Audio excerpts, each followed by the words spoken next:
Municipal ఎన్నికలకు పోవాలని ప్రభుత్వం ప్రకటించడం రాజ్యాంగ విరుద్ధమని రాజ్యసభ సభ్యుడు ఆర్ కృష్ణయ్య అన్నారు. 42% బీసీలకు రిజర్వేషన్ల కేసు కోర్టులో నడుస్తున్నప్పుడు ఎన్నికలకు ఎలా వెళ్తారని ప్రభుత్వాన్ని ప్రశ్నించారు ఆర్ కృష్ణయ్య. కేసు తీర్పు వచ్చే వరకు వేచి ఉండకుండా ఎన్నికలకు పోవడం బీసీలను దగా చేయడమే అని మండిపడ్డారు. ప్రభుత్వం మొదటి నుండి బీసీలకు 42% రిజర్వేషన్లు అంటూ ఊరించి మోసం చేసిందన్నారు ఆర్ కృష్ణయ్య.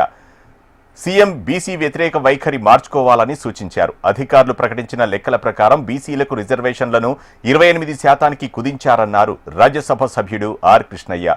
న్యాయస్థానంలో కేసు తప్పకుండా గెలుస్తామని కృష్ణయ్య ధీమా వ్యక్తం చేశారు. కేసు కొలిక్కి వచ్చే వరకు మున్సిపల్ ఎన్నికలు వాయిదా వేయాలని డిమాండ్ చేశారు. రాజ్యాంగ విరుద్ధం. ఎందుకంటే ఒకవైపు బీసీలకు 42% రిజర్వేషన్ ఇస్తామని ప్రకటించారు. మొన్న సర్పంచ్ అప్పుడే ఏదో ఆ బతిలాడి భంగపడి మాకు 3,000 కోట్లు పోతాయి కాబట్టి పార్టీ సింబల్ ఉండదు, సర్పంచ్లో వెళ్దామంటే పోయినని ఇచ్చిపెట్టాడు.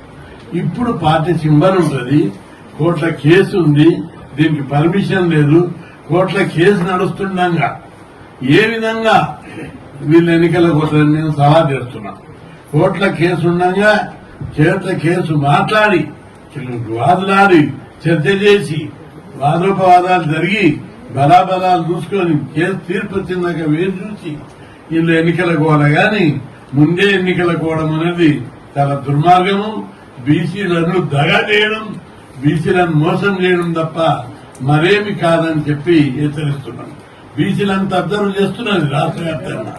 కాంగ్రెస్ ప్రభుత్వము ఒక బీసీలను 42 అని ఊరించి మోసం చేసేది.